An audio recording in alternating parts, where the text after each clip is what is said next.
Ladies and gentlemen, KocoSports.com proudly presents the Boom Boom Room. And of course, I am the sexiest man on all of Internet Wrestling Radio. That's right, Boom Boom here, shaking around live from the RVA, talking about Richmond, Virginia. Well, kiddies, another Smackdown is in the books. And of course, the question we ask in each and every review that we do is, what do you give tonight's show? Do you give it a win? Do you give it a loss? Or do you give it a tie? So win, loss, tie, please put down here in the comment section. Let me know what you thought. I'm going to look at it, and I'm going to give it a reluctant win. I say reluctant win because just the booking was just beyond confusing. A lot of things, it just, frankly, it didn't make sense. I mean, it was still an entertaining show, but just if you looked at things in like the kayfabe world, you would be scratching your head. You would be like, wait a minute, how are these two? Wait a minute, but I thought this guy was, that's exactly what you'd be doing the entire time if you were watching this. So if you'd like to, we're going to delve into this show. And of course, you can always ask your questions or put your comments down here in the comment section down here below. Let's see here. We started it out from, by the way, this was recorded on Tuesday in Lincoln, Nebraska. Just off in the Pinnacle Bank Arena, which is just actually, I think, no, that's actually on the University of Nebraska campus. So it's a new arena there, really nice. Made me think about how much actually, I never thought I'd miss Nebraska, but I actually do. Anyway, enough of the side story there. We start out, the first match is Dean Ambrose versus Sheamus. This match actually was kind of a shame because, well, one, it's like Dean Ambrose has kind of become like a mainstay on SmackDown, where he's not so much of a mainstay on Raw. And it's kind of heartbreaking with Ambrose because it's just like creative doesn't know what to do with him. And I'm like, don't know what to do with him. Let him fucking run wild, baby. I mean, hell, I mean, he's one of the most popular characters there. He sells tons of swag. He cuts great promos. Now, granted, he doesn't have like this huge, massive bodybuilder physique, but he's not flabby. He's not out of shape. I mean, the guy's got muscles. I mean, so I don't know why they can't find anything for him to do. And they have him take on Sheamus. The good thing with this is, let's see, Dean Ambrose got a little offense in. Sheamus started working on Ambrose's knee. He went for a, I don't know what the name of the submission hold is. It's what Solomon Crow uses over on NXT. It's the stretch muffler. Ambrose got out of that, was starting to pick up some steam. Well, then the Wyatt family, vignette thing hits. The lights go out. There's Bray Wyatt at the entrance ramp. Sheamus is bailed out of the ring. It's just Ambrose in the ring by himself. The lights come back on. And lo and behold, behind Dean Ambrose is Luke Harper. Luke Harper makes some noise to get his attention. He goes in there. They interfere. Bray Wyatt comes in. I thought, okay, maybe they're going to throw the match out. No, but this is actually on the outside of the ring. Ambrose goes after Harper. As he's going after Harper, he gets hit by a bro kick from the outside by Sheamus. He actually wasn't touched by the Wyatt family stop at this point. Gets thrown back in the ring, takes another bro kick, gets pinned. Sheamus picks up the win, which I was actually kind of shocked because normally, at least when the case, in a lot of cases you see with Money in the Bank, you see that briefcase holder just constantly lose, just lose, because the idea behind it is, well, he's got the Money in the Bank briefcase. We can hot shot him to the top and make him a big star, just literally just, whatever we feel like it. So he can afford to take some losses. But no, I was kind of confused with the booking. Why does Dean Ambrose not work a bigger feud? Now he's going to be working a feud again with, I guess, the two-thirds of the Wyatt family. It's looking like Dean Ambrose and Roman Reigns going to take on. I think that's probably what they're setting up for at SummerSlam. Dean Ambrose and Roman Reigns versus Bray Wyatt and Luke Harper. Let's see. Next, we had Neville versus Adam Rose. This match was short, but it was actually pretty good for what it was worth. Rose, he actually did get some offense in there. He hit him. He jumped from the second rope, connected on a hurricanrana. But that was about the only offense that Adam Rose got in. Neville picked up the pace. He hit a springboard moonsault. He had Neville wanted to get the win with the red arrow. This victory was interrupted on the Titantron from Stardust. Apparently they're building up something bigger. I know at one point they were talking about Stephen Amell, who is the lead character, plays Oliver Queen on the CW show Arrow. I know they've kind of talked about a match. I don't know if they've scrapped it by now, but there was talks of having like a match or some kind of thing at SummerSlam involving Stephen Amell with Stardust. And this could be a setup for him, because this is being portrayed as a comic book superhero versus a super villain, and they kind of addressed that tonight. They talked about it. They keep showing the recaps like the little comic book border around the screen. And it seems it would fit because Amell plays the Arrow, and well, if you're a fan of this show, you know that Dave and I are huge fans of Arrow. Haven't really watched The Flash, period. I know I probably should do that now that it's summer and I've actually got some time to do that. Maybe see what that's all about. If you haven't seen Arrow, I wouldn't recommend trying it out. The first season's a little rough because they're hashing everything out. The second season's fucking amazing. The third season, the follow-up, I mean, in my opinion, it wasn't as good as the second. It wasn't bad. It was just, the second season was going to be really tough to kind of top. So maybe they'll do a little bit better, coming up this October, the fourth season. But I'm not gonna get sidetracked. Not gonna sit here and talk, superhero TV. But overall, the match was short. I'm hoping they set up for a match between Stardust and Stephen Amell. But if not, and it's Stardust and Neville again, why not? I figured do something a little different. Maybe make it a ladder match or something to kind of up the ante, because we need more than just a regular match at this point. King Barrett came out. He mentioned that, after his win over R-Truth at Battleground. And by the way, I should mention, with his win over R-Truth at Battleground, Barrett is the new KocoSports.com Internet Championship. Now, for those of you who are a little bit new to this, we created a belt. It's an imaginary title, like the Intercontinental title. But anyway, that's a different story. I'm sorry. But we created a fictitious title called the KocoSports.com Internet Championship, and we take a vote on KocoSports.com, and at the beginning of the year we put it on somebody, and essentially every that title's on the line every time they go out there, and if they get a pinfall or submission win, they retain, or if they lose to that person. It started out with Daniel Bryan.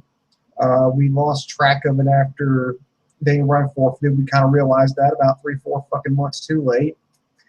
And then we decided, okay, we're going to do the Zeppelin rule, where the first singles match that happens on Raw, we're going to put the internet title on that person. That wound up being R-Truth, and he got the win. Well, with that loss, he loses the internet championship to Barrett. So right now, all hail King Barrett as the KocoSports.com Internet Champion. Let's see. Then next, they did a revisit of Kevin Owens and his feud and everything with John Cena. Then they showed him walking out of his match in the 6-man tag at Raw, which led to this match between Kevin Owens and Rusev. Now, this is where the booking really gets confusing. Kevin Owens and Rusev, I could understand that.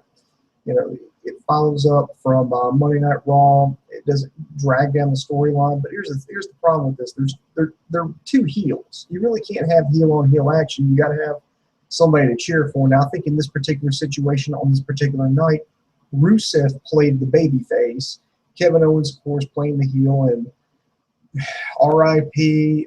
Hang on. I'm going to have to raise my glass here to Kevin Owens. Hey, it was great knowing you in the main event, but now welcome to the descent into mid-card hell. Yes, I'm having a very nice adult beverage tonight. I'll tell you what, I'll give you plus 50 points if you can tell me what my particular drink is, and I'll let you know if you're right or not. Ooh, that's good. Anyway, all right. Anyway, back onto this. Kevin Owens versus Rusev. Now, if you read the dirt sheets like I do, and I know you do because you're part of the internet infantry, you've read that it looks like WWE's giving up on Kevin Owens, which I think is a damn shame. I thought he was going to win the United States Championship, which would have made sense. I mean, he could have got that. That would have freed up John Cena to go after the WWE World Heavyweight title like they went ahead and did anyway on Monday. Now, everybody hit the damn panic button, and I would say don't hit the panic button just yet. Just because he's challenging for the title doesn't necessarily mean he's going to win it.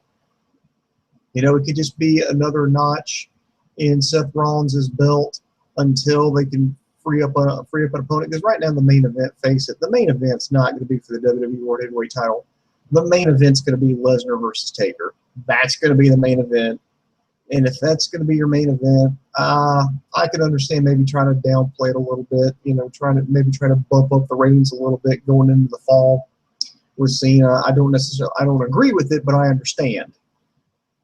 But anyway, back to Kevin Owens. He's going to be hanging around in the upper mid card area. He's unfortunately going to be with company like Cesaro, Rusev, his opponent tonight, Dean Ambrose, people who are over with the crowd, people that the fans want to see, that they want to watch, but for whatever reason, just it doesn't look like he's going to be anywhere near a title scene, which I think so. I think that's a damn pity. I'm a huge fan of that. Well, we had heel on heel match, and the heel on heel match, I think it was good for what it was worth. You had Kevin Owens, sticking by his gun, saying, he didn't, I'll live to fight another day. And I have a problem with this because here's why. It's like, there's always, you got to have the Kevin Owens, you got to have the heel make some kind of excuse for losing. It's like, he says never give up. Well, I believe in to live to fight another day. I'm not going to jeopardize this, not going to jeopardize my family, my career by not tapping out. And, of course, he was criticized by Cesaro for this, tap Owens tap or walk Owens walk. The criticism he caught for this. Well, here's the problem with this. If Kevin Owens, kayfabe-wise, doesn't care if he wins or loses a match, then why should we care?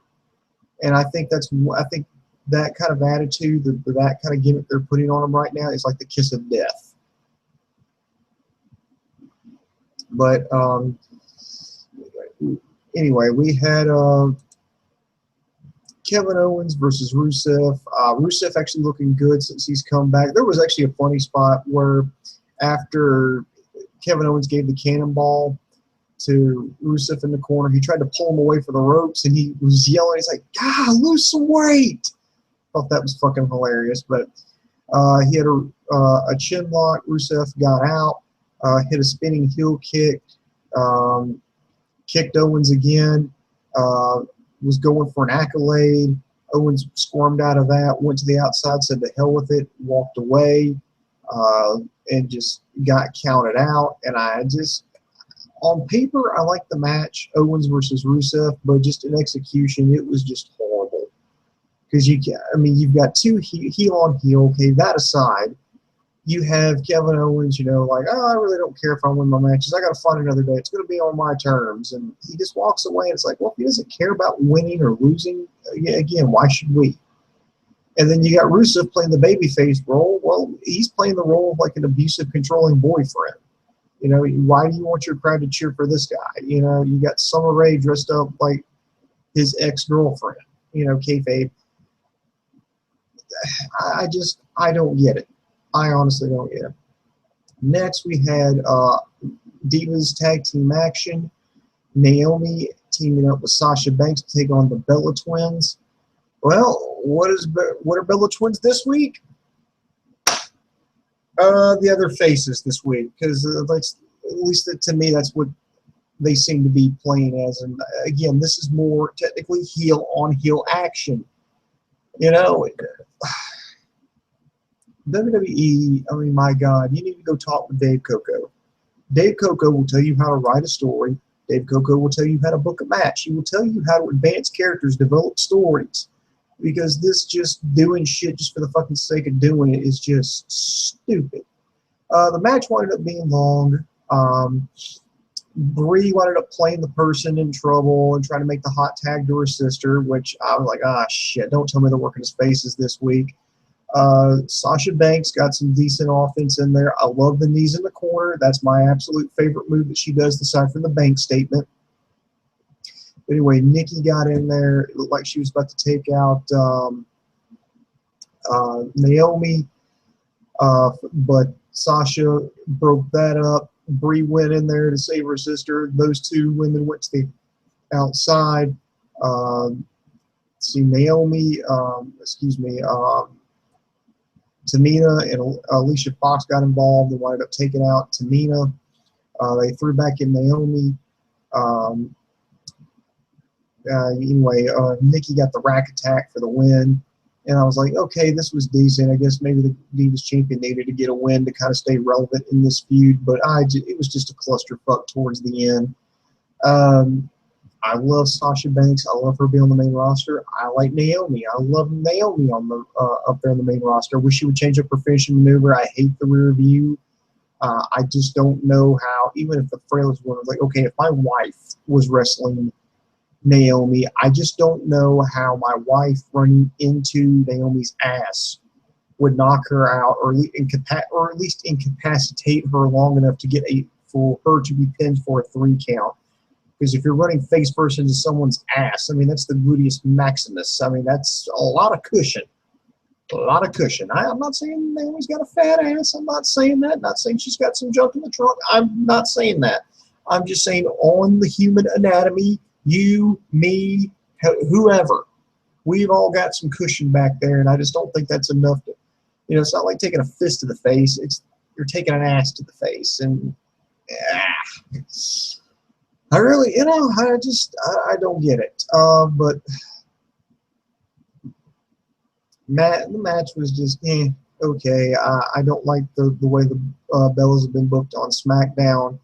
It's absolutely horrible. I mean, their faces 1 week, their heels, or at least they're booked, at least on that, even though they're still heels, they play like the babyface role from time to time, which I absolutely just cannot stand. Then we get to the main event, Seth Rollins versus Cesaro. I think this was a great back and forth match. Great offense from Cesaro. He held the sharpshooter onto Seth Rollins into a crossface. Rollins used an irate to get out of the giant swing. I mean, this was match of the night. Absolutely match of the night. It's something you should definitely check out. Rollins, he actually tried to walk out of the match, and I'm like, okay, you can't, WWE, you can't go to the well that many times.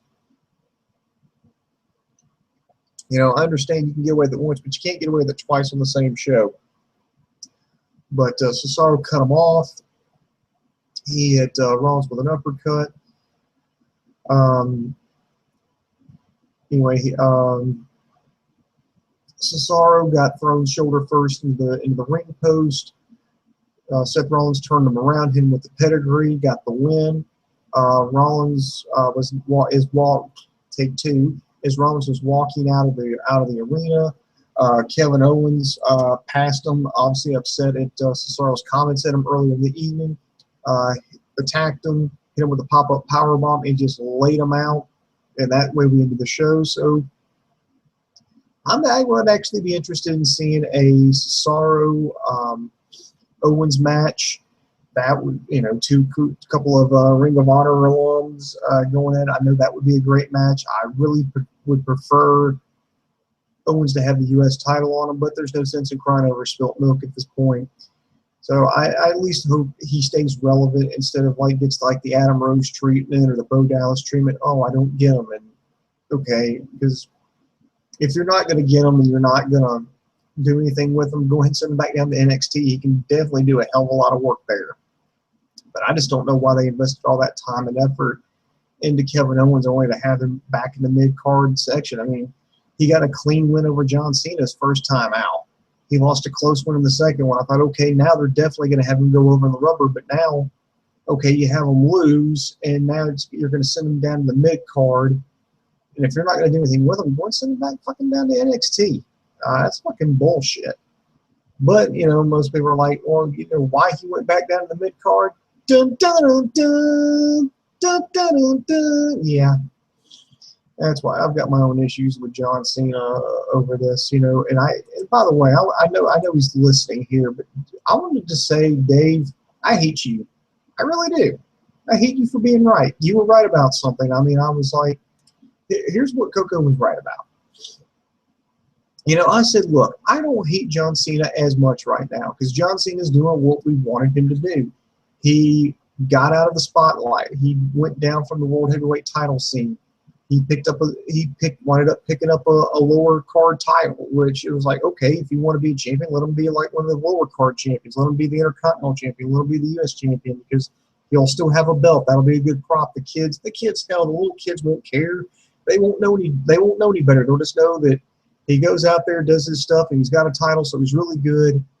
And it's like, okay, and now he's trying some new moves out. They're not great, but he's trying new moves out. The Cena Karana, the springboard stunner, not perfect, but he's trying new things. Okay, that's fine. That's good. You know, he even had some very entertaining segments on there. I mean, come on. I mean, the match against Cesaro. I mean, hell, that was nominated. That's already been talking about for match of the year candidate. That was good. That brought in the debut of Kevin Owens. I was like, okay, that's good. They wanted up because of the U.S. title and the Open Challenge. They got the best match, in my opinion, out of Rusev's career right now. A couple of weeks ago, I mean, that three-way with Owens and Cesaro, Rusev, that's the best I've ever seen him wrestle. And it's just like he has been absolutely on fire since that match. He has done just lots of amazing things. It's like, okay, now I really don't hate him. And then he beats Kevin Owens at Battleground. I'm like, okay, maybe that's a setback. And then, okay, he's going to challenge Seth Rollins. Fuck my life. Fuck. And so I hate Coco for being right. I just wish he wasn't so right so damn soon. I mean, come on. If he gets right like 6 months from now, it still sucks, but still, you know, he's still right, but it doesn't suck as much. But just literally the week after I say, hey, I really don't hate John Cena that much right now. He's doing all this fuck me. Doing this bullshit. Fuck. Can't stand it when Dave's right. I always like to be right. I hate it when Dave's right. I never want Dave to be right. I want me to be right. But anyway, but despite all the flaws and all the just questions I've got and just how the way I've completely taken this show apart, I would say it's a good show, and you probably need to check it out if you don't have anything to do this weekend. So if you're sitting naked in a beanbag eating Cheetos and you want to watch a little something, I'd recommend the Smackdown. Dean Ambrose versus Sheamus is okay. Neville versus Ambrose is a quickie. Kevin Owens versus Rusev, that's a match you need to watch. Naomi and Sasha Banks taking on the Bellas. If you're a fan of like the new the so-called Diva Revolution right now, that's probably worth a watch. And I would say the Seth Rollins versus take two. Seth Rollins versus Cesaro is definitely a must-watch. So overall, I give it a win.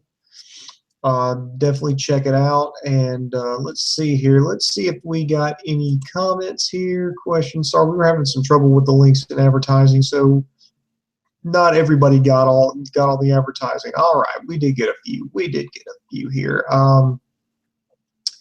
Let's see here. Let me sort it out. Try to get them in the order that they came in. Okay, Rage Against PG. Hey, Booms. Glad to catch you live. Miss you on the Raw reviews.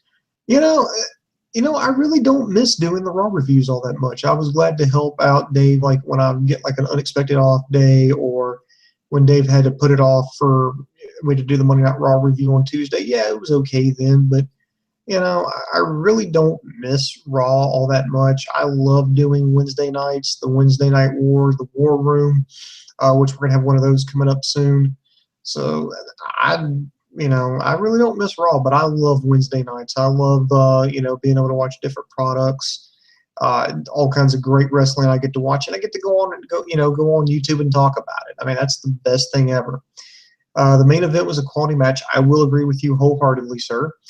Who would have thought 5 years ago we'd see Claudio Castagnoli versus Tyler Black in the main event of a show? You know, when you put it that way, you know, I agree with you. I never would. If somebody would have told me that would have happened, I would have been no fucking way. No way that would have happened. But well, I'm glad we were proven wrong. CM Punk was actually making fun of WWE, going, "Say I told you so." You know, I was the one that you started with. That, you know, it's like you only wanted big guys. You didn't want people like me. Now all you want is people like me. There we go. How would you book a Cesaro Owens feud and not make Owens seem like Cena's sloppy seconds? I would have him go over. That's how I would book it. I would just. This was a great start. What happened tonight? I don't think I could have booked that any better. This would be like a little side feud, and just have him go after Cesaro and get a win, because Cesaro's still going to look cool no matter what. Owens needs to get a few more wins to kind of, you know, get that, you know, but, oh my God, it's Kevin Owens. What's he going to do? And he needs to fucking hurt Cesaro. I mean, not for real, but he needs to hurt him, you know, to kind of get him over as like this big bad guy. LB Clash of Kings, I'll give SmackDown a tie. Also, good review, Boom Boom. Thank you very much. I agree. Kevin Owens is now stuck in mid-card hell. I'm hoping he'll get out of it. And if he can't get out of it, I hope they at least send him down to NXT, where I would rather him be in the main event of NXT, which I know he's going to be that at Arrival in Brooklyn. I know that. But I would rather him be like a mainstay main eventer in NXT rather than just, you know, kind of floating there. Just, you know, okay, we brought in Kevin Owens. He filled time until Rusev got to Rusev's ankle heals. Well, we put boots on Rusev now. No, we don't have to worry about that. Oh, what do we do about this Kevin Owens guy? I know. Let's put him down in the mid-card. Yeah, I'd prefer something better than that. See, LB Clash of Kings. Cena always buries talent first. Zack Ryder, buried. Bray Wyatt, buried. Then Rusev, buried. And now Kevin Owens plus Cena buried a lot more people in his entire career. I don't know. Maybe we're overusing the term buried. But yeah, he hurt a lot of people's careers. It's either he hurts their careers, or he finds like who's ever the coolest person is, and then he latches on to them to kind of get that rub. It's like, because I mean, hell, he did that in Japan. He teamed up with Dolph Ziggler. You know, I remember Ryback was getting hot at one point. He tried to associate himself with Ryback. I mean, he did all. I mean, yeah, he'll steal a spotlight from anybody he can. Google screwed up YouTube. Yes, it did. What up, Boom Boom? Keep shaking the room, my man. I rely on reviews to keep up with SmackDown. Well, thank you. Thank you very much. I'm glad you enjoy it. Google, I would tell you, check it out this week. It actually wasn't that bad. In fact, I think we might have some links somewhere, but check it out. If you check it out without commercials, it's actually not that bad. Just get you something to check out. Rage Against PG, looking to go to one of my first indie events this weekend. Any advice? Well, I don't know which any promotion you're going to this weekend, but as a first timer, I just say relax and just, you know, soak it up. I remember when I went to an indie event. This was a couple of years ago. I went to a Magnum Pro show out in Omaha, and the main event was AJ Styles versus the Bulletproof Tiger, Jason Strife. Now, for those of you who may not know, Jason Strife is the owner and promoter, the booker, or whatever for Magnum Pro. And trust me, and he's actually a pretty good wrestler too. So I don't think it was one of those nepotism. It was just one of those. He wanted to have a good opponent and wanted to make sure that opponent showed and was at the top of his game. So that's why he jumped in that match. And it was. And I will give AJ. AJ put him over like $1 million. I mean, he made him look good. Now AJ, of course, got the win, but that was a damn good match. If you're there for the first time, I would say just go there. Just have a good time. Just don't be a dick. Just, I don't think knowing you rage, I don't think you're going to be a dick, but I'm just saying just don't be a dick. Just, don't be like, oh, well, this is stupid. No, just, give it time, soak it up. if somebody has some cool chants, they're not, jump in, but just have fun. Just relax, just enjoy it because you're there. It's the first time. Then the next show, maybe you can get a little bit more involved. Maybe find a different wrestler, that you like, and then the next, event that you go to there, and just, support these indie guys. And if some of these independent promotions, the other guys will come out and they'll maybe, speak to the crowd, shake their hands and say thank you. I enjoyed your match. Just, do that. Just little bitty things like that make all the difference in the world of those guys. So if you happen to see them, just shake their hands, be like, hey, I really, really enjoyed your match. This is my first time out here. I really enjoyed it. I'd like to come back and check out another show. Telling them things like that, I mean, trust me, it makes their fucking day. It'll be Clash of Kings. I rarely watch SmackDown, so didn't watch the whole show. I guess I'll go back and watch the Cesaro match and the Divas match. Yeah, I think they're worth watching. Let's see, Brandon Matthews. He says a feud between Owens and Cesaro will only elevate them. Yes, it will. The fans seem to love them both. This is a good fight. This is going to be a good fight, good match, however you want to put it. All right. Definitely worth checking out. I'm going to refresh here some comments. In the meantime, I'm going to do some whoring right now. So far, I'm not doing too bad. I'm 7-1. 7-1. That would be a good boxing career right now. 7-1. It's not too bad. Let's see here. All right. I'm going to just do some media horn, then I'll check comments one more time. If I don't get to yours, we'll do a Stump the Idiot. I'll just tell everybody to check us out at KocoSports.com. That's KocoSports.com. It's your home for all combat sports. That includes boxing, mixed martial arts, pro wrestling, amateur wrestling, sumo wrestling, taekwondo, kickboxing, judo. If you can get your nose broke doing it, we got it covered there on the site. Be sure to check out our news and gossip section, updated daily, along with our very popular video on demand section. And the best part about KocoSports.com is it's all absolutely, positively 100% free. It's where the world comes to kick ass. So refreshing comments right now. So again, if I don't get to yours, I apologize. Dave and I we're trying to get a war room out. We're going to review the Wednesday Night Wars between NXT, Lucha Underground, Ring of Honor, and Impact. We'll let you know who we thought won the war, and we're going to get prepared. We're going to welcome a new challenger next week. Chikara is actually going to get involved into the Wednesday Night Wars on a temporary basis, of course. They will do a 1-hour show before everything starts. That'll be at 7 o'clock Eastern on their YouTube channel. I think it's just type in Chikara in the search bar up here on YouTube, and the results will come back, and you should find their official page, and you'll be able to watch some lucha-style wrestling from the guys over at Chikara. Yep, I think that's everything there, so that's going to do it for me. So be sure to subscribe to us on YouTube, Facebook, and Twitter. We've got all kinds of shows coming out. Like I said, we're going to have a Wednesday night, the War Room coming up, well, hopefully within the next 24 hours, we should have one of those up. And that's going to do it for me. So for my partner, Dave Coco, I am over.